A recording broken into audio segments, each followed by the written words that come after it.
आज के जो हमारे टॉपिक्स हैं उसमें हम सबसे पहले जो टॉपिक है हमारा, हम पढ़ेंगे उसमें कांगड़ा योल शेड कैंटोनमेंट है। कांगड़ा का जो योल कैंटोनमेंट बोर्ड है उसका टैग हटा दिया गया है कैंटोनमेंट का। और उसके बाद हम फॉरेस्ट इन हिमाचल प्रदेश पढ़ेंगे। फिर हम मुख्यमंत्री ग्रीन कवर मिशन के बारे में पढ़ेंगे और फॉरेस्ट स्टेटस के बारे में जानेंगे। न्यू स्कीम्स जो फॉरेस्ट से रिलेटेड हैं वो पढ़ेंगे, जैसे कि सामुदायिक वन संवर्धन योजना, वन समृद्धि जन समृद्धि योजना, एक बूटा बेटी के नाम। और उसके बाद हम कुछ जो फॉरेस्ट से रिलेटेड एनवायरनमेंट को सेव करने के लिए कुछ एक्सटर्नली एडेड प्रोजेक्ट्स हैं उनके बारे में पढ़ेंगे। और उसके बाद हम हॉर्टिकल्चर सेक्टर के बारे में पढ़ेंगे और फ्लोरिकल्चर सेक्टर के बारे में पढ़ेंगे और हैंडीक्राफ्ट और हैंडलूम सेक्टर के बारे में जानेंगे और लास्ट में कुछ अवार्ड्स हैं उसके बारे में पढ़ेंगे। तो जो हमारा फर्स्ट टॉपिक है आज का, तो हमारा आज का फर्स्ट टॉपिक है Kangra Yol sheds cantonment tag. जो कांगड़ा का योल कैंटोनमेंट बोर्ड है उसका जो कैंटोनमेंट टैग है वो हटा दिया गया है। सबसे पहले यहाँ पे जो ये योल प्लेस है, योल की फुल फॉर्म है यंग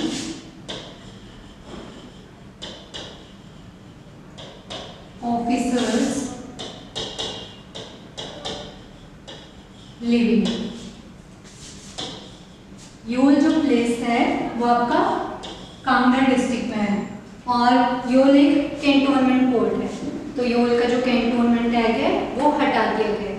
तो इसमें अभी जब कैंटोनमेंट टैग हटा दिया गया है तो इसमें क्या होगा कि जो मिलिट्री एरियाज हैं उनको कन्वर्ट कर दिया जाएगा मिलिट्री स्टेशन में, और जो सिविलियन एरियाज हैं उनको जो मर्ज किया जाएगा लोकल म्युनिसिपैलिटीज में।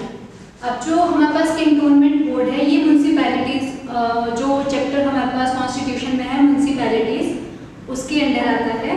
तो म्युनिसिपैलिटीज में कैंटोनमेंट बोर्ड आते हैं। जो कैंटोनमेंट बोर्ड है वो जो हमारा टोटल अभी कैंटोनमेंट बोर्ड इंडिया में वो 62 कैंटोनमेंट बोर्ड है। तो उनमें से जो हिमाचल प्रदेश में कैंटोनमेंट बोर्ड है, हमारे पास टोटल हिमाचल प्रदेश में कितने कैंटोनमेंट बोर्ड है? 7 कैंटोनमेंट बोर्ड। और जो 7 कैंटोनमेंट बोर्ड है, अब आपको यहाँ पे कंफ्यूजन होगी कि जो मिलिट्री स्टेशन में अब इसको कन्वर्ट कर दिया गया है और पहले कैंटोनमेंट था, तो एक मिलिट्री स्टेशन और कैंटोनमेंट में क्या डिफरेंस होता है? जो मिलिट्री स्टेशन होता है वो प्योरली मेंट होता है आर्मी के लिए। यूज और एकोमोडेशन जो होगी मिलिट्री स्टेशन की वो प्योरली आर्मी के लिए होगी। उसमें कोई भी सिविलियन एरिया नहीं होगा, सिविल पीपल इंक्लूड नहीं होंगे। बट जो कैंटोनमेंट है उसमें आपकी बोथ मिलिट्री वाला पोर्शन भी आता है और सिविल पॉपुलेशन भी आती है। तो पहले जो योल था वो एक कैंटोनमेंट था, सिविल पॉपुलेशन भी थी और इसमें जो आर्मी भी थी। बट इसमें अब जो होगा सिर्फ मिलिट्री के लिए यूज होगा। ये जो सिविल वाला है वो आपका लोकल म्युनिसिपैलिटीज में जाएगा। यहाँ पे नेक्स्ट बताया गया है कि ये जो नोटिफिकेशन थी योल कैंटोनमेंट से टैग हटाने की, ये अप्रैल 27, 2023 को जारी की गई थी। नेक्स्ट हमारे पास अभी इंडिया में कितने कैंटोनमेंट बोर्ड है टोटल? तो वो 62 कैंटोनमेंट है और उनमें से उन्होंने कितना अप्रोक्सीमेट जो एरिया कवर किया है कैंटोनमेंट बोर्ड्स ने, तो वो करा है 1.61 लाख एकड़। और ये जो कैंटोनमेंट बोर्ड हैं ये किसके अंडर आते हैं? Under ministry of defence. और आउट ऑफ 62 कैंटोनमेंट बोर्ड हमारे पास हिमाचल प्रदेश में कितने कैंटोनमेंट बोर्ड हैं? तो हमारे पास है टोटल 7 कैंटोनमेंट बोर्ड और इसमें से 7 कैंटोनमेंट बोर्ड है। और जो इंडिया का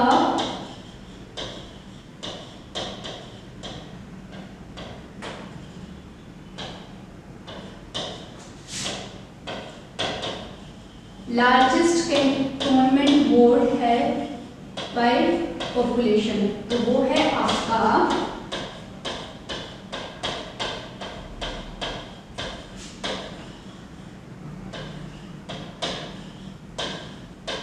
आउट ऑफ 62 कैंटोनमेंट जो लार्जेस्ट कैंटोनमेंट बोर्ड इंडिया में है बाय पॉपुलेशन वाइज वो है कानपुर, यूपी, उत्तर प्रदेश का Kanpur cantonment board largest cantonment board of India है।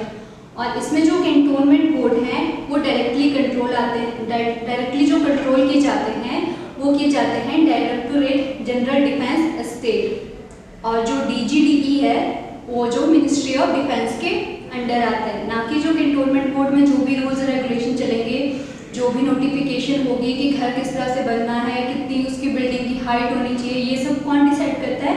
ये सब जो डिसाइड करेगा, ये डिसाइड करेगा जो सेंट्रल का डिफेंस स्टेट है वो डिसाइड करेगा। और मेन मतलब जो मेन पावर है वो मिनिस्ट्री ऑफ डिफेंस है, और बाकी जो म्यूनसिपैलिटीज़ है उसमें जो भी चीज़ें होंगी डिसाइड होगी, रूल्स रेगुलेशन नोटिफिकेशन, तो वो सब जो है स्टेट गवर्नमेंट डिसाइड करती है।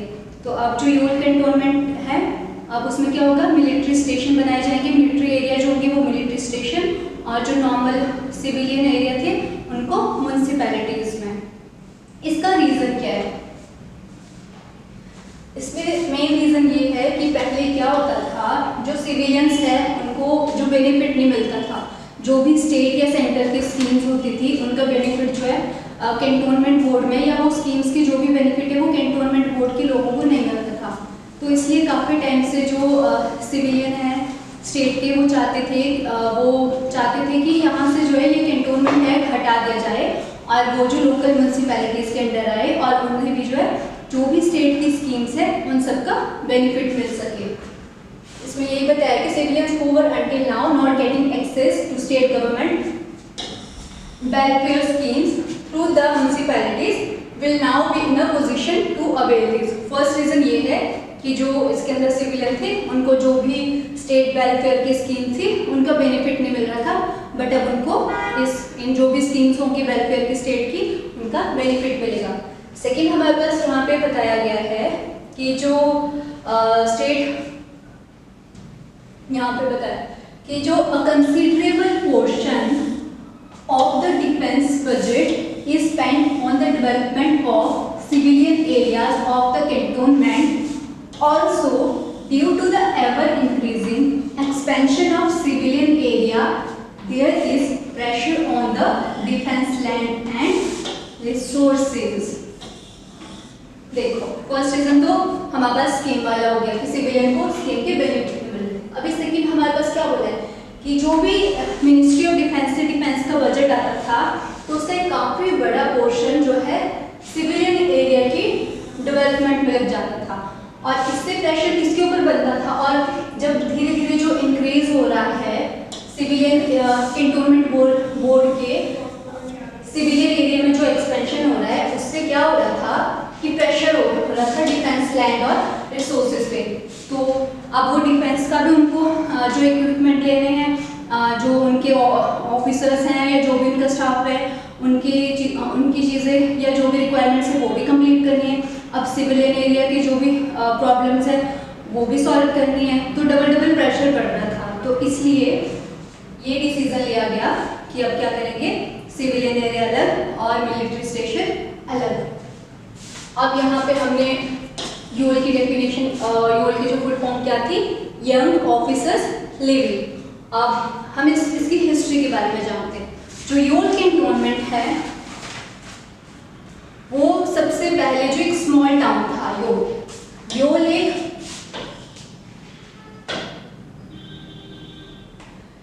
एक स्मॉल टाउन था, और इसको फिर 1849 योल एक स्मॉल टाउन था, इसको 1849 में जो ब्रिटिश इंडियन आर्मी थी उन्होंने स्मॉल टाउन को सेटअप करा। किसने फॉर्म करा योल स्मॉल टाउन को? 1849 में ब्रिटिश इंडियन आर्मी ने, और फिर 1942 में जो योल कैंटोनमेंट जो बिल्ड हुआ। योल को फिर योल छावनी बोल सकते हो, योल सैनिक छावनी या योल कैंटोनमेंट बोर्ड का बना 1942। आपको यहाँ पे ये पॉइंट आपके लिए इम्पोर्टेंट है कि योल कैंटोनमेंट का बना 1942 में, और योल की जो फुल फॉर्म है वो क्या है, यंग ऑफिसर्स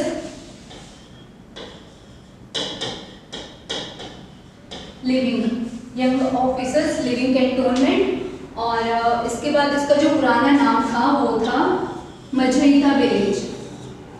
मजैता या मजैठा विलेज। और जो योल है वो हेडक्वार्टर है 9 कॉर्प्स ऑफ इंडियन आर्मी का। और उसके बाद यहाँ पे सेकेंड वर्ल्ड वॉर के टाइम यहाँ पे जो 20,000 वॉर प्रिजनर थे इटली के, उनको भी योल कैंटोनमेंट में रखा गया था। और फर्स्ट वर्ल्ड वॉर के टाइम में यहाँ पे जो जर्मन सोल्जर्स थे उनको रखा गया था, और सेकेंड वर्ल्ड वॉर के टाइम में इटली के सोल्जर्स को रखा गया था। फिर बताया गया है कि मई 1947 से जुलाई 1947 तक ये क्या था, training camp of army officers. Second line में अगस्त 1947 से अक्टूबर 1947 तक यहाँ पे 12,000 मुस्लिम्स को रखा गया, और बाद में फिर वो पाकिस्तान भेज दिए गए। नेक्स्ट यहाँ पे बोला गया है कि फ्रॉम 1949 टू 1952 ये जो इसने सर्व करा, योल कैंटोनमेंट ने सर्व किया एज अ रिफ्यूजी कैंप। जो कश्मीरी माइग्रेंट्स थे उनके लिए योल कैंटोनमेंट ने सर्व करा एज अ रिफ्यूजी कैंप। और ठीक अभी यहाँ पे जो टोटल हमारे पास कैंटोनमेंट बोर्ड है हिमाचल में वो है 7 कैंटोनमेंट बोर्ड। उसमें सबसे पहले नंबर पे सुबाथू आपका सोलन डिस्ट्रिक्ट में है, जो सुबाथू कैंटोनमेंट बोर्ड है, और वो बना है 1850 में। जो फर्स्ट कैंटोनमेंट बोर्ड है वो है सुबाथू, और ये है आपका सोलन डिस्ट्रिक्ट में। सोलन डिस्ट्रिक्ट में आपकी 3 कैंटोनमेंट बोर्ड है, और ये जो मई 1815 में सुबाथू कैंटोनमेंट बोर्ड बना। और उसके बाद जो आपका नेक्स्ट जो कैंटोनमेंट बोर्ड है वो है आपका सोलन में, उसका नाम है डगशायर। और जो थर्ड है आपका सोलन में कैंटोनमेंट बोर्ड वो है आपका कसौली कैंटोनमेंट बोर्ड। तो सोलन में हमारे पास 3 कैंटोनमेंट बोर्ड है, एक सुबाथू, एक डगशायर और एक कसौली। जो कसौली वाला कैंटोनमेंट बोर्ड है वो आपका 1842 में बना था, और जो डगशायर है वो आपका बना था 1847 में। डगशायर 1847 और कसौली 1842। और जो कसौली कैंटोनमेंट बोर्ड है उसमें क्या हुआ था, जब आपका 1857 का रिवॉल्ट हुआ था हिमाचल में, तो उसमें जो यहाँ के कसौली के जो सैनिक थे उन्होंने क्या किया, वहाँ से जो भी ट्रेजरी थी या खजाना वगैरह लूट के वो जतोग की नसीरी बटालियन के पास गए। एक हमारे पास जो 4th नंबर का जो कैंटोनमेंट बोर्ड है वो जतोग में, शिमला जतोग में। तो वो उन्होंने क्या किया, वहाँ से कसौली से 1857 में जब विद्रोह किया यहाँ के सैनिकों ने, तो वो वहाँ से जाके जतोग गए और जतोग के सैनिकों के साथ मिल गए। तो एग्जाम में क्वेश्चन आता है कि जो 1857 का रिवॉल्ट है वो सबसे पहले कहाँ से शुरू हुआ था। तो 1857 का जो रिवॉल्ट है वो सबसे पहले स्टार्ट हुआ था कसौली कैंटोनमेंट बोर्ड से।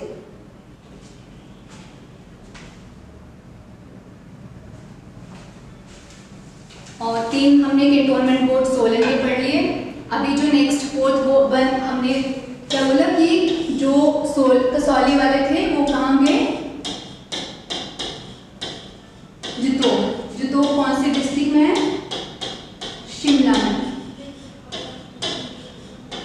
अब एग्जाम में आता है कि जो 1857 का रिवॉल्ट था उसका जो नसीरी बटालियन का जो लीडर था वो कौन था। तो जो वो लीडर था जतोग का 1857 का वो थे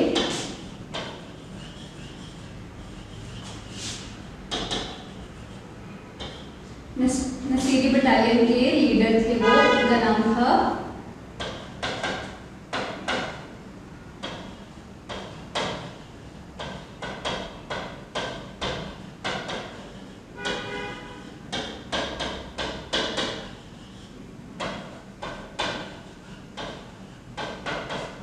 सूबेदार भीम सिंह। जो सूबेदार भीम सिंह थे जतोग नसीरी बटालियन के, वो 1857 के रिवॉल्ट के लीडर थे। नेक्स्ट यहाँ पे हमारे पास 4 हो गए, और जो 5th वन है आपके पास और 6th वन है। 5th में हमारे पास योल था जो कि आपका कांगड़ा में है, और यहाँ पे जो हमारे पास 6th है वो है बकलो। बकलो जो कैंटोनमेंट बोर्ड है वो है आपका चंबा डिस्ट्रिक्ट में।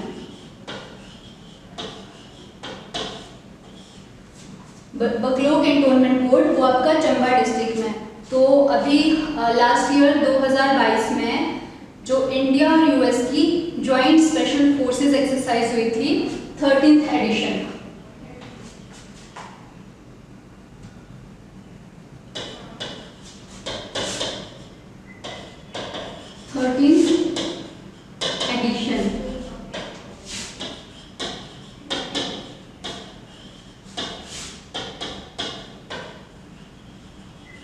वज्र प्रहार एक्सरसाइज। जो वज्र प्रहार एक्सरसाइज है 13th एडिशन, वो किसके बीच में है? वो है आपकी इंडिया और यूएसए के बीच में। तो ये कहाँ पे हुई थी? ये हुई थी बकलो में। कब हुई थी? 2022 में, 2022 में बकलो में। ओके, नेक्स्ट हमारे पास जो 6 हो गए, और नेक्स्ट हमारे पास 7th नंबर में है कैंटोनमेंट बोर्ड। वो है हमारा डलहौजी। डलहौजी कहाँ है आपका? डलहौजी आपका चंबा डिस्ट्रिक्ट में। जो डलहौजी टाउन है चंबा डिस्ट्रिक्ट में, इसको बनाया गया था 1854 में बाय लॉर्ड डलहौजी।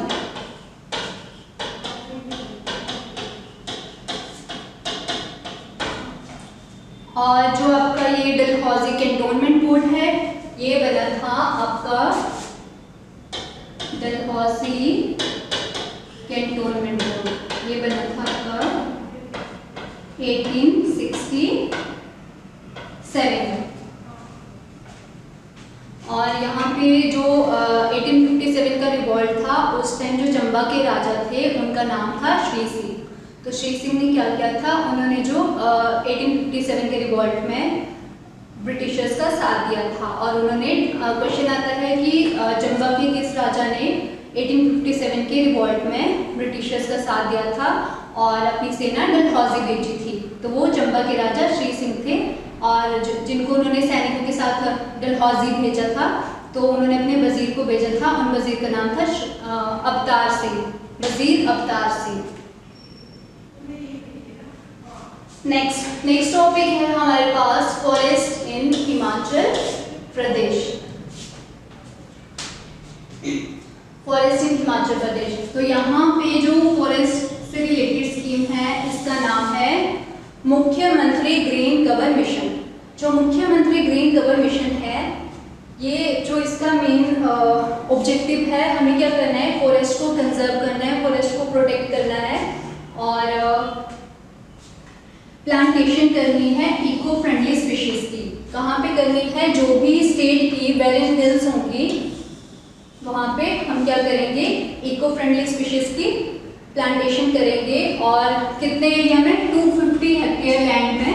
और कितने डिस्ट्रिक्ट में? In all the 12 district under the मुख्यमंत्री ग्रीन कवर मिशन। हमें क्या करना है? प्लांटेशन करनी है बैरन हिल्स पे, ताकि हम क्या करें? जो भी हिल्स, बैरन हिल्स हैं, उनको हम ग्रीन कवर प्रोवाइड कर सके अंडर मुख्यमंत्री green cover mission. Next is हमारे पास फॉरेस्ट स्टेटस। तो फॉरेस्ट स्टेटस में हमारे पास बताया गया है कि जो हमारे पास टोटल फॉरेस्टेड एरिया है, फॉरेस्ट जो हमारे पास total green forest cover area, green forest cover area हमारे पास अभी हिमाचल में कितना है? 27.74%, या 15,443 स्क्वायर किलोमीटर। और इसमें से जो ऑफिशियली डेजिग्नेटेड फॉरेस्ट लैंड है वो है हमारे पास 68.16%। ये आपको याद रखना है कि हमारे पास जो total green cover forest area है वो 27% है और जो ऑफिशियली डेजिग्नेटेड फॉरेस्ट लैंड है वो 68.16% है। फिर आगे यहाँ पे बताया गया है कि हमारे पास जो वेरी डेंस फॉरेस्ट है वो कितना एरिया आता है। मॉडरेट डेंस फॉरेस्ट में जो हमारे पास 7,100 स्क्वायर किलोमीटर एरिया आता है और ओपन फॉरेस्ट में हमारे पास कितना एरिया आता है 5,100 स्क्वायर किलोमीटर और वेरी डेंस फॉरेस्ट में हमारे पास कितना एरिया आता है 3,163 स्क्वायर किलोमीटर।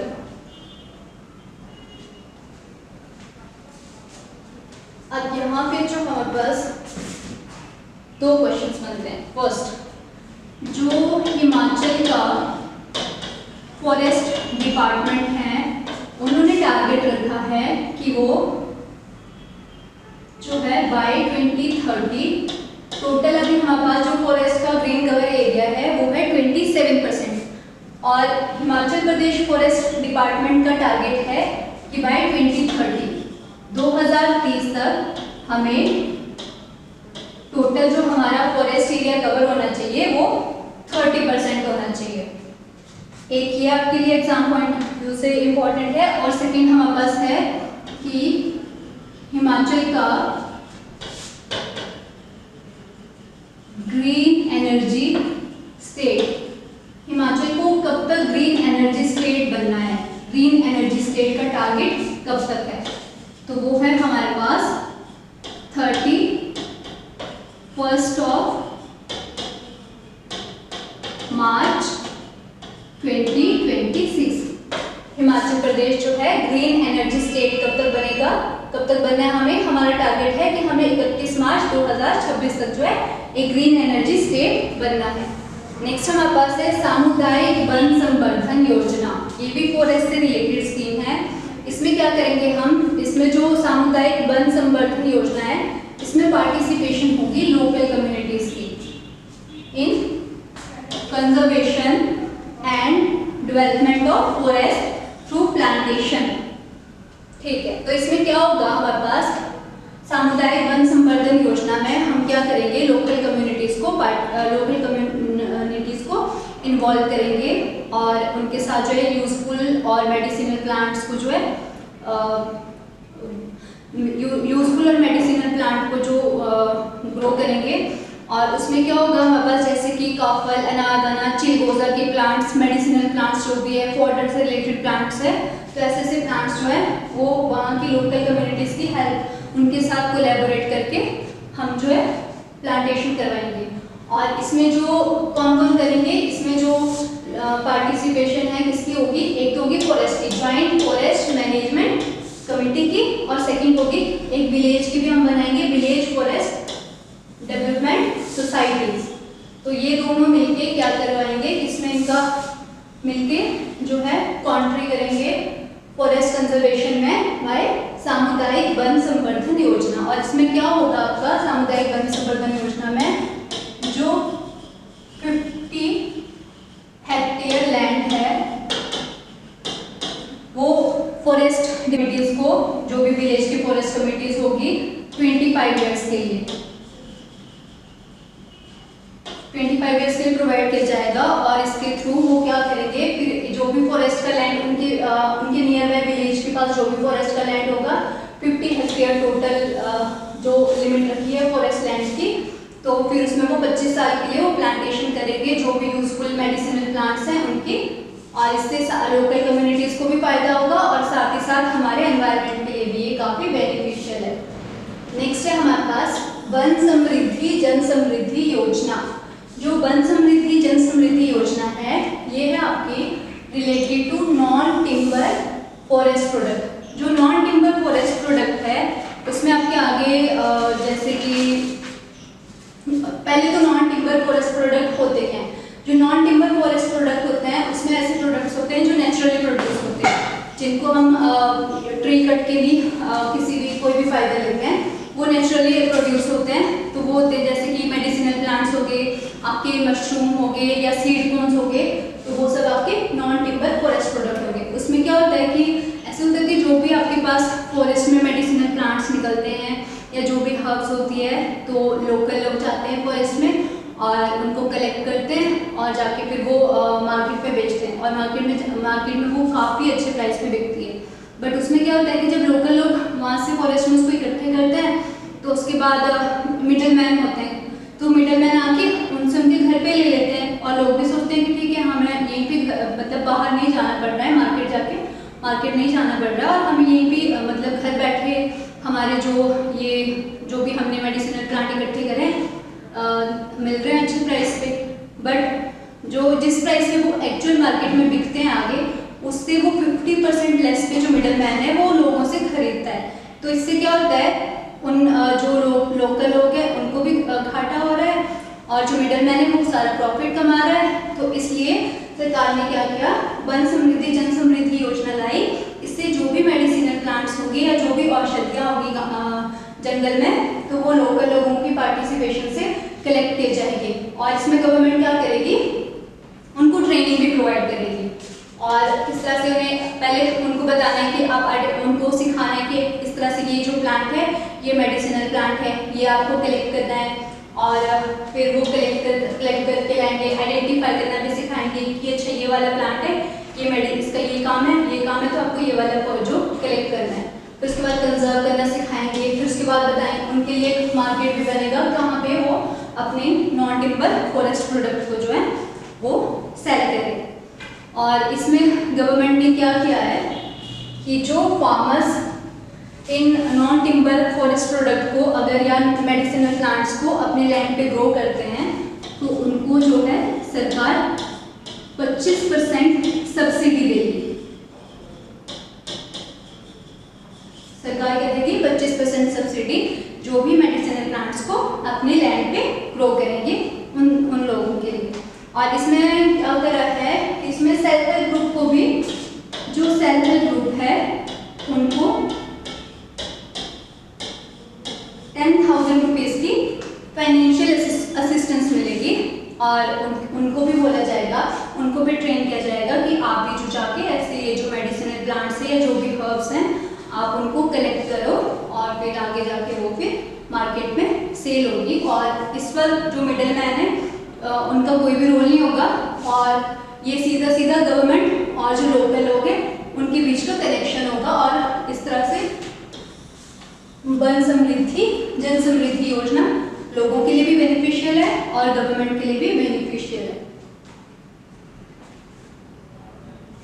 देखो, वन समृद्धि जन समृद्धि योजना से हमने एम्प्लॉयमेंट अपॉर्चुनिटी इंक्रीज करी, और जो विलेजेस है और विलेजेस है वो सेल्फ रिलायंट बन गए, और हमने साथ ही साथ जो फॉरेस्ट और मेडिसिनल प्लांट्स को प्रोटेक्ट और कंजर्व किया, और उसके साथ साथ हमने क्या किया, एम्प्लॉयमेंट अपॉर्चुनिटीज़ भी क्रिएट की। और नेक्स्ट हमारे पास है एक बूटा बेटी के नाम। जो एक बूटा बेटी के नाम है, ये जो स्कीम है ये स्टार्ट हुई थी एक बूटा बेटी के नाम। ये स्कीम स्टार्ट हुई थी 2019 में, और इसको स्टार्ट किया गया था bye farmer CM Shri Jairam Thakur. तो उन्होंने लॉन्च किया था कि उनका एक मोटिव ये भी था इसमें कि बेटी के नाम पे बूटा लगाकर जो एचपी में हरियाली भी बढ़ाएंगे, और साथ ही साथ जो फीमेल फोर्टिसाइड वाले केसेस होते हैं, कन्या भ्रूण हत्या, वो भी रुकेगी, और लोगों को जो है बेटी की वैल्यूज भी सिखानी है, और साथ ही साथ एनवायरनमेंट को भी प्रोटेक्ट करना है। और इस तरह से क्या होगा कि जो 20 सितंबर स्कीम में क्या था कि 20 सितंबर 2019 के बाद जो भी बेटी जन्म लेगी उनको 20 सितंबर 2019 के बाद जो भी बेटी जन्म लेगी उसको और उसकी फैमिली के लिए 5 प्लांट्स जो है स्टेट की फॉरेस्ट डिपार्टमेंट द्वारा जो है उनको दिए जाएंगे। और साथ ही साथ इसमें जो है एक किट भी मिलेगी, और 1775 रुपीज़ की ये जो किट है ये भी मिलेगी। ये किट मिलेगी, ये जो हमें सैपलिंग्स मिलेंगे, 5 सैपलिंग्स मिलेंगे इनके लिए। और इसमें क्या होगा, एक प्लांटेशन गार्ड होगा इस किट में, वर्मी कंपोस्ट होंगे, टेम्पलेट होगा, पैकेट ऑफ कॉर्पोरेशन कोट होगा, और एक जो डॉटर, जो भी जिस भी डॉटर के नाम पे ये प्लांट्स दिए जाएंगे तो उसके नाम के नेम प्लेट होगी। तो और इसमें क्या होगा कि हर जो मंथ है, हर मंथ के फर्स्ट वीक में जो भी कंसर्न विलेज है या ब्लॉक है, उसके जो फॉरेस्ट डिपार्टमेंट है वो हर मंथ के फर्स्ट वीक में डिटेल लेगा कि इस मंथ कौन कौन सी जो किस घर में बेटियां पैदा हुई है, और उन बेटियों के नाम एक लिस्ट बनाएगा, रिकॉर्ड बनाएगा पूरा, और फिर जो है उस रिकॉर्ड पे फिर उन जिस बेटी के घर, जिस पर्सन के घर पे बेटी पैदा हुई है उनके घर पे फिर 5 सैपलिंग जाएंगे और एक किट जाएगी, और फिर वो उस प्लांट को प्रोटेक्ट करेंगे, और इस तरह से एनवायरनमेंट भी प्रोटेक्ट हो गया आपका, और साथ ही साथ आपने जो है बेटी की वैल्यू भी लोगों को बताई कि इस तरह से हमें मतलब किस तरह से एनवायरनमेंट भी एनवायरनमेंट और साथ ही साथ डॉटर वैल्यू, बेटी अनमोल योजना, ये दोनों स्कीम दोनों साथ में बैलेंस बन गए। तो नेक्स्ट हमारे पास है यहाँ पे विद्यार्थी वन मित्र योजना। The scheme is being implemented in association with Education Department and in collaboration with Himachal Pradesh State Legal Services Authority. विद्यार्थी वन मित्र योजना, जो विद्यार्थी मीन्स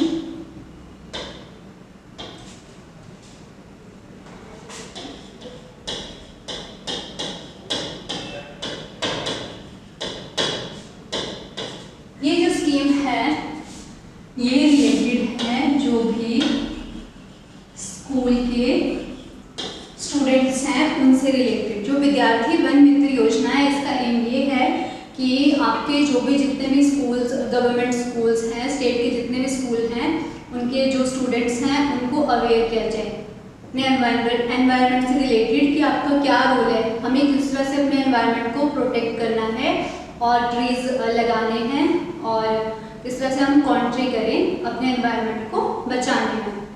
तो विद्यार्थी वन मित्र योजना है, और इसमें क्या होगा कि जो स्टेट के स्कूल्स हैं वो पार्टिसिपेट करेंगे इसमें, और जो भी स्कूल सिलेक्ट किए जाएंगे उनको एक जो फॉरेस्ट प्लॉट जो है उनको दिया जाएगा, अलॉट किया जाएगा, और फिर वो उस फॉरेस्ट प्लॉट में जाके जो भी स्कूल के स्टूडेंट्स हैं वो पार्टिसिपेट करेंगे। उनको सैपलिंग भी फॉरेस्ट डिपार्टमेंट के द्वारा जो प्लांट्स दिए जाएंगे, और वो उस प्लॉट में या अपने स्कूल के ग्राउंड में या जो भी उनका आसपास का एरिया आता है स्कूल के आसपास वाला, उस एरिया में जाके वो प्लांट्स वहाँ पे लगाएंगे, और जो है एनवायरनमेंट की प्रोटेक्शन और एनवायरनमेंट कंजर्वेशन में अपना जो योगदान देंगे।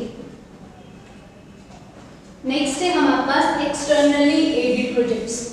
एक्सटर्नली एडेड प्रोजेक्ट्स मतलब कि जिनमें हमें जो फंडिंग है वो किसी दूसरी कंट्री से मिली है, कहीं बाहर से मिली है, किसी दूसरे बैंक, जो इंडिया में बैंक्स नहीं है या कोई दूसरी कंट्री है, उन्होंने जो हमें फंडिंग दी है, यहाँ पे जो कंट्रीब्यूशन कर रहे हैं हमारे एनवायरनमेंट को बचाने के लिए यहाँ पे।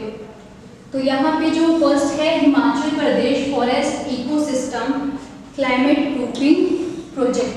तो इसको जो असिस्ट किया गया है इसको जर्मनी के द्वारा, इसको फंडिंग कहाँ से मिल रही है, KfW बैंक जर्मनी के द्वारा। तो जो इसमें क्या होगा, इसका जो टाइम पीरियड है फर्स्ट, इसमें 7 इयर्स का टाइम पीरियड है, और इसका जो टोटल आउटलेट है वो कितना है 308.45 करोड़।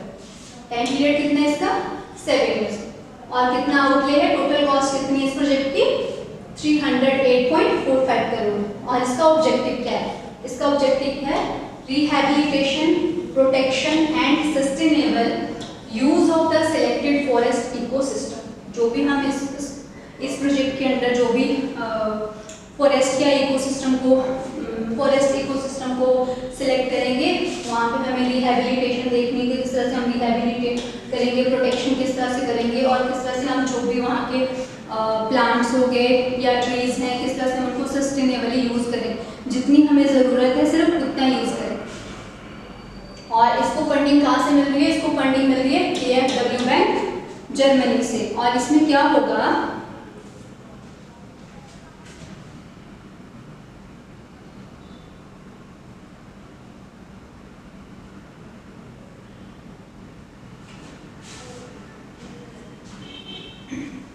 इसमें जो है कवर किया गया है, कवर किया जाएगा 600 पंचायत को। और ये पंचायत जो है हिमाचल की सभी डिस्ट्रिक्ट से नहीं है, ये सिर्फ चंबा और कांगड़ा डिस्ट्रिक्ट से। इसमें कौन सी दो डिस्ट्रिक्ट कवर की गई है? सिर्फ चंबा और कांगड़ा। ये भी आपको याद रखना है कि चंबा और कांगड़ा डिस्ट्रिक्ट है इसमें, और उन दोनों डिस्ट्रिक्ट की 600 पंचायत को इसमें कवर किया जाएगा। और इसका जो टोटल कॉस्ट है वो इतनी है और इसका टाइम पीरियड इतना है। और इसका जो ऑब्जेक्टिव है कि हम क्या करें, जो भी क्लाइमेट चेंज, जो भी नेगेटिव इम्पैक्ट हुआ है क्लाइमेट चेंज की वजह से, तो हम किस तरह से जो है उसके इफेक्ट को मिनिमम, तो साथ ही साथ जो इसमें क्या होगा, इंक्रीज इन बायोडाइवर्सिटी होगा, और साथ में सस्टेन्ड इनकम, जो भी रूरल एरिया है उनकी जो इनकम है उसमें भी कहीं ना कहीं इंक्रीज होगा। जो सेकंड हमारे पास प्रोजेक्ट है वो है Himachal Pradesh forest ecosystem management and livelihood improvement project. और इसको जो फंडिंग मिल रही है वो मिल रही है जिका से। जिका क्या है? Japan international cooperation agency. तो ये फंडिंग कर रही है इस प्रोजेक्ट के लिए। और इसमें आपको याद रखना है इसका टाइम पीरियड कितना है? 10 ईयर्स। इसको फंडिंग किसके द्वारा मिल रही है? जिका के द्वारा। और जो इसकी टोटल इस प्रोजेक्ट की कॉस्ट है वो कितनी है? वो है 800 करोड़। और इसमें ये जो प्रोजेक्ट है कौन कौन से डिस्ट्रिक्ट में इम्प्लीमेंट हो रहा है? बिलासपुर डिस्ट्रिक्ट में, कुल्लू डिस्ट्रिक्ट में, मंडी डिस्ट्रिक्ट में, शिमला डिस्ट्रिक्ट में, कांगड़ा में, और ट्राइबल एरियाज कौन कौन से डिस्ट्रिक्ट के? किन्नौर डिस्ट्रिक्ट के और लाहौल स्पीति के। और जो इस प्रोजेक्ट का वो हेडक्वार्टर है वो होगा आपका शिमला में, और जो रीजनल ऑफिस है वो होंगे आपके कुल्लू और रामपुर गुशल में। और इस प्रोजेक्ट का जो ऑब्जेक्टिव है वो क्या है कि हमें क्या करना है? फॉरेस्ट को कंजर्व करना है, माउंटेन इकोसिस्टम को कंजर्व करना है, जिससे जो भी कम्युनिटीज हैं जो डिपेंडेंट हैं फॉरेस्ट और पास्चर लैंड के ऊपर, तो उनको भी साथ में उनकी लिवलीहुड भी इम्प्रूव हो। तो इस प्रोजेक्ट का जो मेन टारगेट है वो यही। और इसमें से ये है यहाँ पे इम्पोर्टेंट हमारे लिए कि जो जिका है वो इसमें 80% फंडिंग ले रहा है, यानी कि 640 करोड़। और बाकी की जो 20% है वो स्टेट गवर्नमेंट की फंडिंग होगी। वो स्टेट गवर्नमेंट की फंडिंग है। जिका की जो इसमें पार्टिसिपेशन है, जो फंडिंग है वो 80% है। नेक्स्ट हमारे पास थर्ड है HP शिवा प्रोजेक्ट।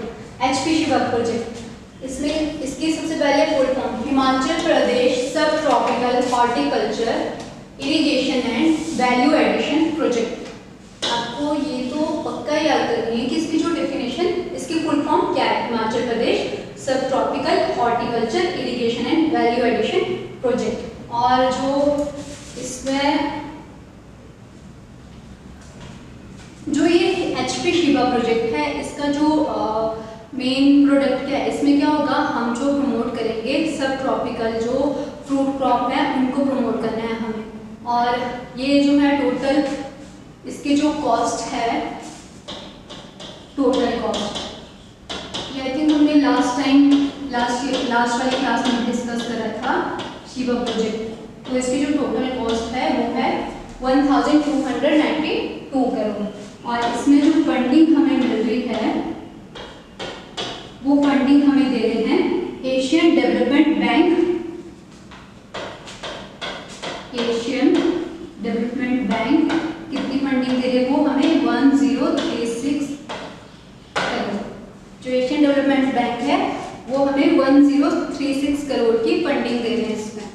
और जो हमारा विजन है इसमें, वो शिवा प्रोजेक्ट में वो हमारा विजन है सेल्फ रिलायंट हिमाचल का, और सेल्फ रिलायंट हिमाचल का। और इसका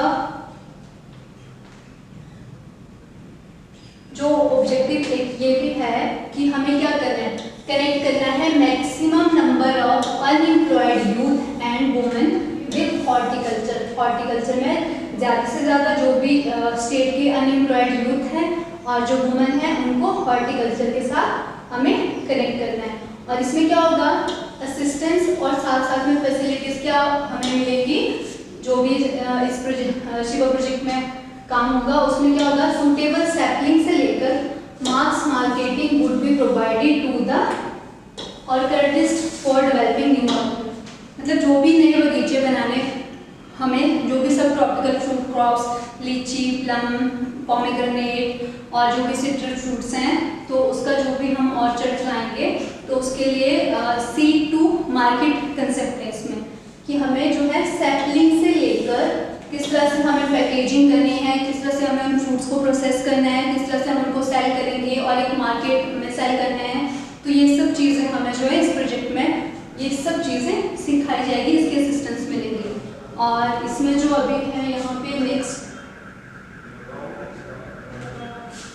ये टोटल 7 डिस्ट्रिक्ट हमने 7 डिस्ट्रिक्ट कौन कौन सी इसमें, सिरमौर, सोलन, ऊना, बिलासपुर, हमीरपुर, कांगड़ा, मंडी।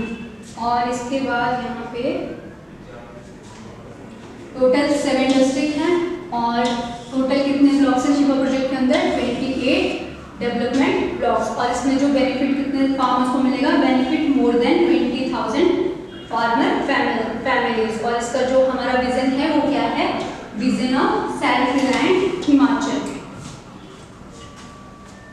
और इसमें एक और बेनिफिट क्या है शिवा के, कि हमें क्या करना है, हिमाचल प्रदेश को एक फ्रूट स्टेट में कन्वर्ट करना है, एप्पल स्टेट से फ्रूट स्टेट में कन्वर्ट करना है। और इसमें और क्या होगा, इसमें जो भी ऑर्चर्ड्स होंगे उनको जो साइंटिफिक मेथड जो भी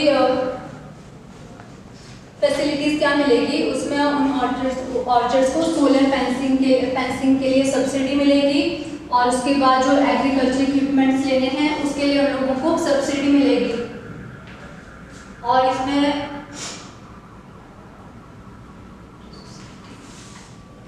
ओके नेक्स्ट यहाँ पे फिर ये बताया गया इसमें कि जो भी कमेटीज होगी वो बताएगी कि किस तरह से हमें कलेक्टिव प्रोडक्शन करनी है, वैल्यू एडिशन किस तरह से करनी है और किस तरह से हम जो processing of the crop produced and collective marketing, कि वही कि हम किस तरह से जो भी हम फ्रूट्स जो प्रोड्यूस करेंगे किस तरह से उनको हमें प्रोसेस करना है, किस तरह से पैकेजिंग होगी, किस तरह से मार्केटिंग करनी है।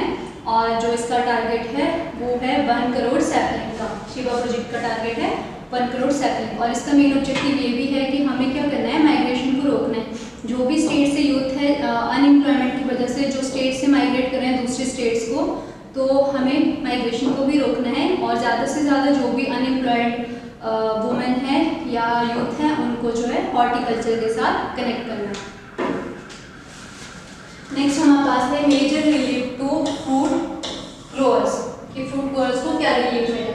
अभी रिसेंटली जो सीएम चीफ मिनिस्टर है उन्होंने बोला कि जो भी अभी तक क्या होता था कि जो भी फ्रूट्स हैं एप्पल हैं वो जो सोल्ड होते थे वो या तो ग्रेड के बेसिस पे सोल्ड होते थे या तो जो बॉक्स होता है उसके बेस पे सोल्ड होते थे कि कितने बॉक्सेस हैं या किस तरह जो फ्रूट की ग्रेड है वो उस बेस पे होते थे। बट अब क्या होगा, जो भी फ्रूट्स हैं apple and other fruits will be sold on the basis of weight के बेस पे सोल्ड होंगे। अब कि जो एक ग्रेड या बॉक्स होगा उसका जो वेट है 24 kg फिक्स कर दिया है।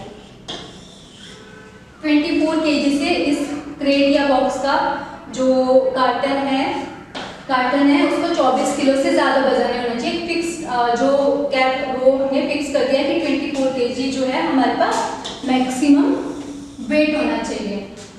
अब तो ना तो ग्रेड के हिसाब से ना तो बॉक्सेस के हिसाब से फ्रूट जो है बिकेंगे। और इसमें गवर्नमेंट ने जो है ग्रोवर्स को बोला है कि आपकी मर्जी है, आप जो या तो टेलीस्कोपिक कार्टन या यूनिवर्सल कार्टन या क्रेट्स जिस मर्जी में आप अपने जो प्रोड्यूस की जो भी आपका फ्रूट है उसको पैकेज कर सकते हो। और इसमें ये है जो भी जो वेइंग मशीन्स होंगी यार्ड्स में वो इंश्योर करना किसका काम है कि वहाँ पे वेटिंग मशीन्स है कि नहीं है, तो वो agricultural produce marketing committees APMC की ड्यूटी होगी कि जो भी उनके यार्ड्स हैं वहाँ पे वेइंग मशीन्स हैं कि नहीं है। और इसमें ये भी बोला गया है कि आगे जो भी डिस्प्यूट होगा वेट से रिलेटेड तो वो सारे डिस्प्यूट को सॉल्व करने के लिए एक सब कमेटी बनाई जाएगी। और जो सब कमेटी है वो किस किस की होगी, ये सब committee consisting of seller, buyer, commission agent और एपीएमसी रिप्रेजेंटेटिव। और इसके बाद जो भी वो डिस्प्यूट होगा उसमें जो फाइनल डिसीजन है वो किसका होगा, तो वो उस सब कमेटी के डिसीजन को फाइनल माना जाएगा। जो भी वेट से रिलेटेड या फूड से रिलेटेड इशू आता है या वेइंग मशीन से रिलेटेड इशू आता है। नेक्स्ट यहाँ पे horticulture sector in Himachal Pradesh. Horticulture sector in Himachal Pradesh, इसमें बताया गया है हमारे पास कि अभी हमारे पास प्रेजेंटली 2.34 लाख हेक्टेयर एरिया जो है हॉर्टिकल्चर के अंडर आता है, 2.34 लाख हेक्टेयर। और लास्ट 4 इयर्स में हमने 31.40 लाख मैट्रिक टन जो है फ्रूट्स प्रोड्यूस किए थे। और जो हॉर्टिकल्चर से है वो कितने लोगों को एम्प्लॉयमेंट मिल रही है, तो इससे average 9 lakh people are getting direct और इनडायरेक्ट एम्प्लॉयमेंट। तो हॉर्टिकल्चर सेक्टर में जो 9 लाख से ज़्यादा, मतलब 9 लाख या 9 लाख से ज़्यादा लोगों को जो है एम्प्लॉयमेंट मिल रही है, इनडायरेक्ट और डायरेक्ट एम्प्लॉयमेंट मिल रही है हॉर्टिकल्चर सेक्टर में। Himachal to collaborate with union government for lavender cultivation. Lavender एक पर्पल कलर का फ्लावर होता है और इसका जो मेडिसिनल यूज होता है और एसेंशियल ऑयल्स वगैरह में इसका यूज होता है। और जो भी इंडस्ट्रीज होती हैं, अरोमा इंडस्ट्रीज, वहाँ पे जो लेवेंडर की काफ़ी डिमांड होती है क्योंकि इसका मेडिसिनल भी यूज है और फ्रेग्रेंस भी काफ़ी अच्छी होती है। नेक्स्ट यहाँ पे जो है हिमाचल प्रदेश गवर्नमेंट ने क्या डिसाइड किया कि वो यूनियन गवर्नमेंट के साथ कोलैबोरेट करेंगे अरोमा मिशन में। अरोमा मिशन जो सबसे पहले स्टार्ट हुआ था जम्मू और कश्मीर में, तो जम्मू और कश्मीर के जो फार्मर्स हैं उनको इससे काफ़ी बेनिफिट मिला। और जब जम्मू और कश्मीर के फार्मर्स को इससे काफ़ी बेनिफिट मिला तो हिमाचल की गवर्नमेंट ने सोचा क्यों ना हम भी जो है इस अरोमा मिशन को शुरू करते हैं। तो अरोमा मिशन को शुरू करने के लिए अब जो इसके लिए क्या चाहिए, सिमिलर क्लाइमेटिक कंडीशंस चाहिए जैसे जम्मू कश्मीर में। तो इसलिए जो चंबा, हिमाचल प्रदेश का चंबा है, तो वहाँ की जो सेम क्लाइमेटिक कंडीशंस है सिमिलर टू जम्मू कश्मीर, तो इसलिए अब ये जो प्रोजेक्ट है, ये लेवेंडर कल्टीवेशन है, ये चंबा में शुरू की जाएगी। और जो लेवेंडर कल्टीवेशन है या अरोमा मिशन है, इसको जो है पर्पल रेवोल्यूशन भी बोलते हैं क्योंकि जो लेवेंडर है उसका कलर होता है पर्पल। तो इस तरह से भी आप इसको याद रख सकते हो कि जो लेवेंडर कल्टीवेशन है उसको हम क्या बोलते हैं, या अरोमा मिशन है। अरोमा मिशन को हाँ एक और नाम क्या है, लेवेंडर या पर्पल रेवोल्यूशन। नेक्स्ट हमारे पास है फ्लोरिकल्चर इन हिमाचल प्रदेश। तो यहाँ पे बताया गया है कि 2021-22 में 381 हेक्टेयर जो है एरिया को हमने जो अंडर कमर्शियल फ्लावर प्रोडक्शन में कितना एरिया था, 381 हेक्टेयर। और यहाँ पे बताया गया है कि जो भी हमें फ्लावर मार्केट से फ्लावर को प्रोड्यूस करना है तो उसके लिए हमारे पास जो स्टेट में कितनी 9 डिफरेंट फार्मर कोऑपरेटिव सोसाइटीज है। वो कौन कौन से डिस्ट्रिक्ट में है, कांगड़ा डिस्ट्रिक्ट में है, लाहौल स्पीति डिस्ट्रिक्ट में है, सोलन डिस्ट्रिक्ट में है और हमीरपुर डिस्ट्रिक्ट में है। और यहाँ से एक इम्पोर्टेंट आपके पास यहाँ पे पॉइंट है कि जो हिमाचल प्रदेश की पहली फर्स्ट फ्लावर मंडी है वो कहाँ पे आपकी, वो है परवाणू डिस्ट्रिक्ट में। परवाणू एरिया में। परवाणू कौन से डिस्ट्रिक्ट में, सोलन डिस्ट्रिक्ट में। तो हिमाचल की फर्स्ट फ्लावर मंडी कौन से डिस्ट्रिक्ट में होगी, सोलन। और सोलन में कहाँ होगी, परवाणू में।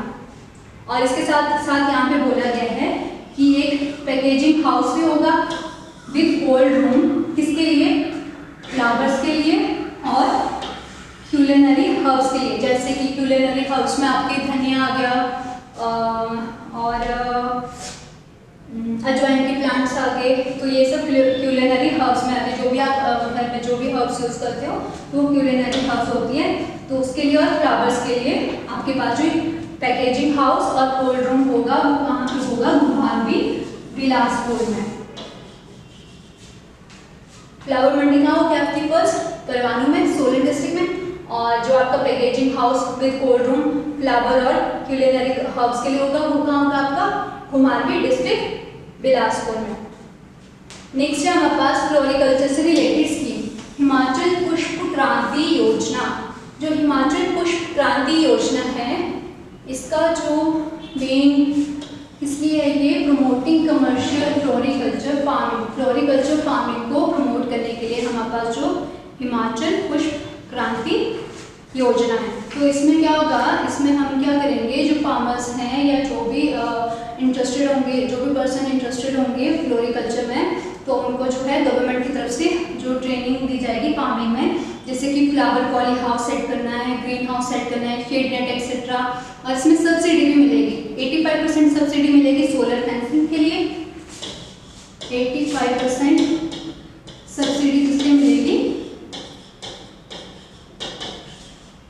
सोलर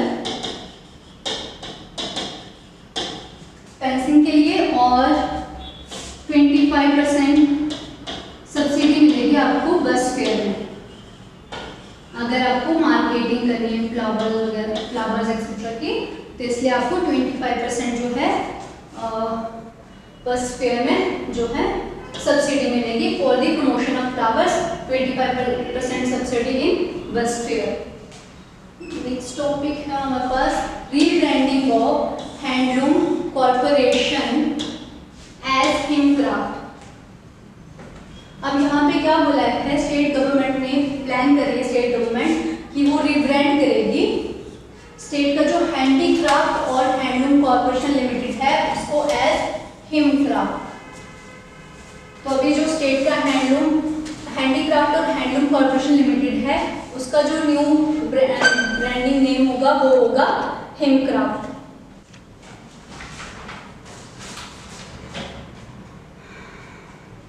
हिमक्राफ्ट, अब इससे क्या होगा, सबसे पहले जो इसका मेन मोटिव क्या है, एक तो ब्रांड का नेम हिमक्राफ्ट रख दिया, और जो ब्रांडिंग से क्या होता है, आपके जो आर्टिजन्स हैं उनकी इनकम में भी इंक्रीज होता है, और ब्रांडिंग से जो थोड़ा सा आपको प्रोडक्ट को एक वैल्यू मिल जाती है, और इससे क्या होता है, जो भी आर्टिजन्स हैं उसका उनका जो कस्टमर बेस है वो भी एक्सपेंड हो जाता है, और साथ ही साथ जो हमारे जो भी ये हैंडीक्राफ्ट या हैंडलूम प्रोडक्ट्स हैं इसकी जो नेशनल और इंटरनेशनल लेवल पे काफ़ी डिमांड है।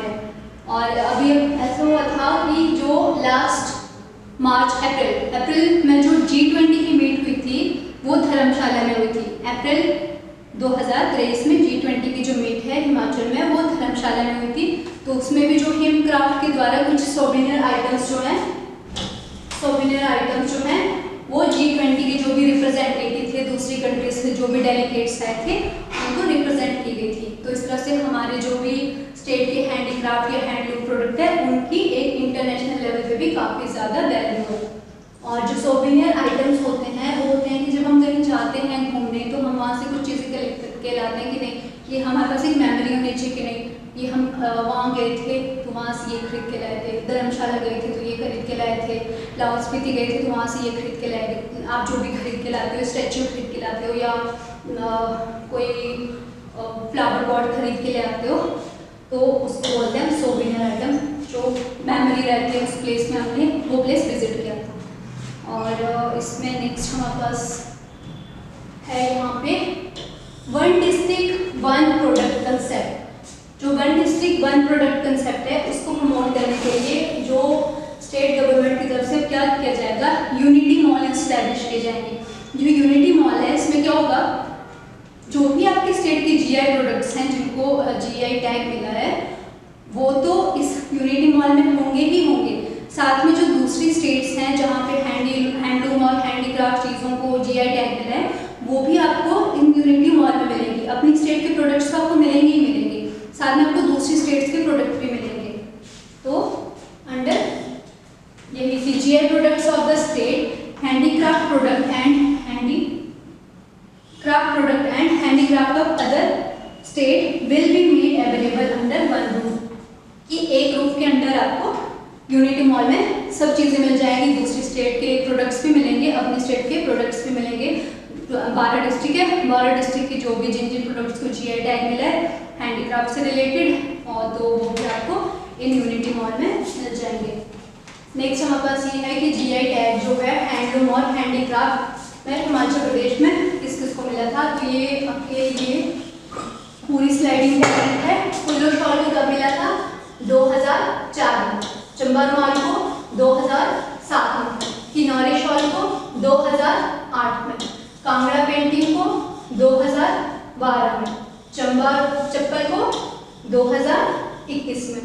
और Lahori and socks and gloves को कब मिला था? 2021 में। तो आपको ये सब याद रखना है कि कुल्लू शॉल, चंबा रुमाल, Kinnauri shawl, Kangra painting, Chamba chappal, Lahori socks and gloves कब कौन से प्रोडक्ट को जीआई टैग मिला था। नेक्स्ट है प्रोजेक्ट चंबियाल। जो प्रोजेक्ट चंबियाल है इसमें सिर्फ एक डिस्ट्रिक्ट से रिलेटेड है, ये चंबा डिस्ट्रिक्ट से।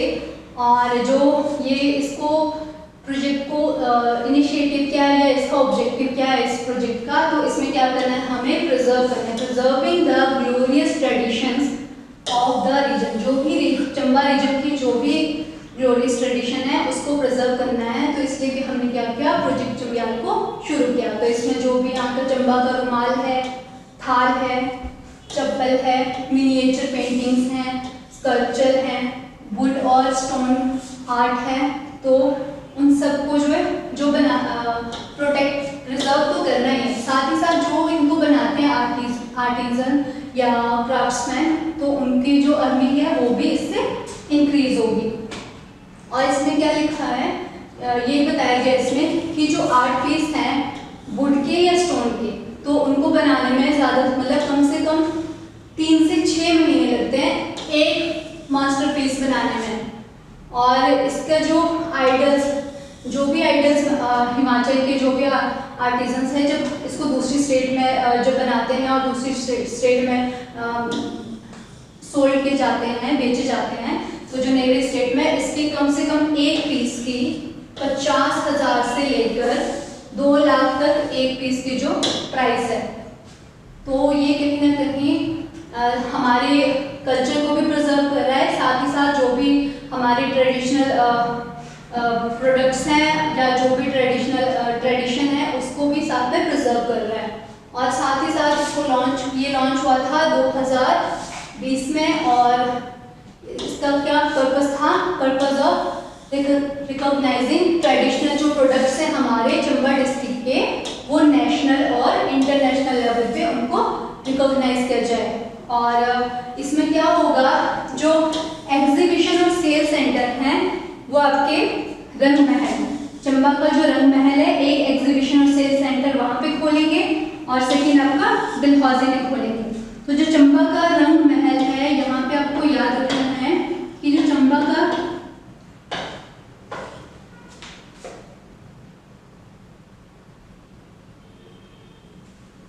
का रंग महल है, इसकी नींव किसने रखी थी, तो इसकी नींव रखी थी चंबा के राजा उमेद सिंह ने।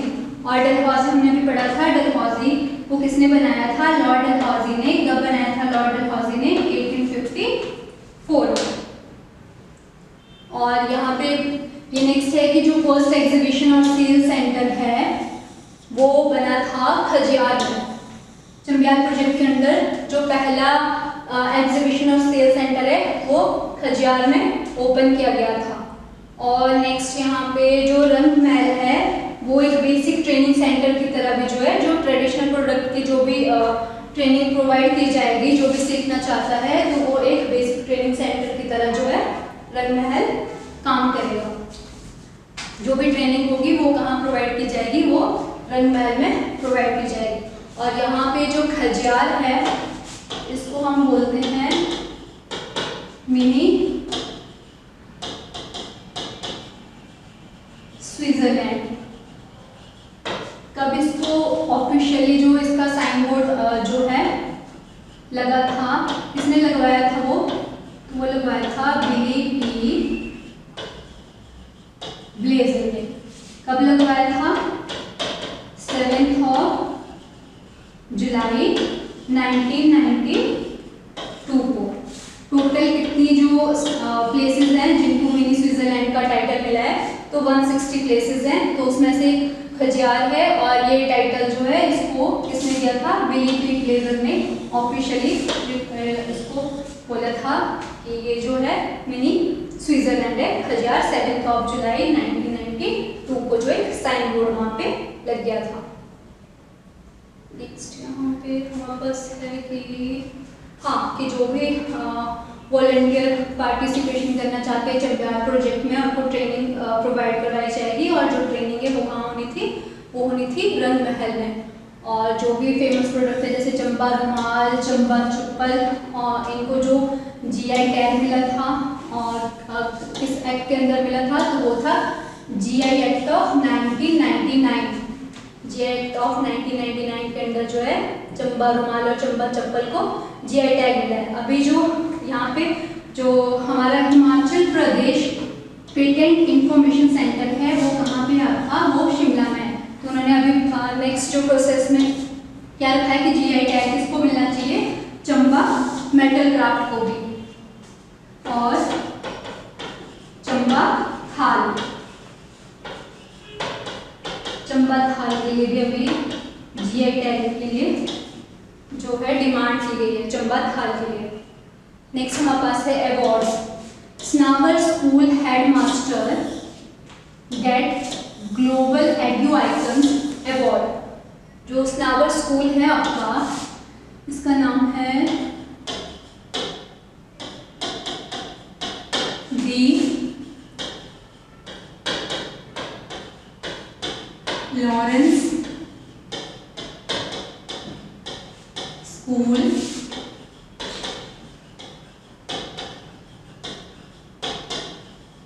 स्नावर, और ये आपका है कसौली हिल्स में, कसौली हिल्स। और मतलब आपका कहाँ पे है, ये आपका सोलन डिस्ट्रिक्ट में। तो यहाँ के जो हेडमास्टर हैं इनका नाम है हिम्मत सिंह ढिल्लों। हिम्मत सिंह ढिल्लों को जो है अवार्ड मिला ग्लोबल एडू आइकन्स अवार्ड। किसमें मिला उनको, his contribution to the field of education, education के फील्ड में जो उनका कॉन्ट्रीब्यूशन है तो उसके लिए हिम्मत सिंह ढिल्लों जी को मिला ग्लोबल एडू आइकन्स अवार्ड। और जो स्नावर स्कूल या लॉरेंस स्कूल स्नावर है, ये कब बना था, ये बना था 1847 में। और इसको बोला जाता है कि ये जो है first coeducational boarding school in the world है, first coeducational boarding school in the world. और oldest one of the Asia का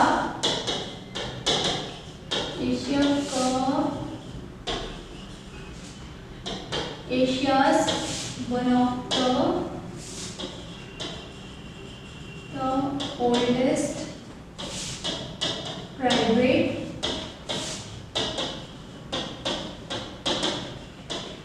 बोर्डिंग स्कूल भी इसको बोला जाता है। इसी के साथ आज के हमारे एचपी वीकली करंट अफेयर्स के टॉपिक खत्म होते हैं और मिलते हैं नेक्स्ट क्लास में। Thank you.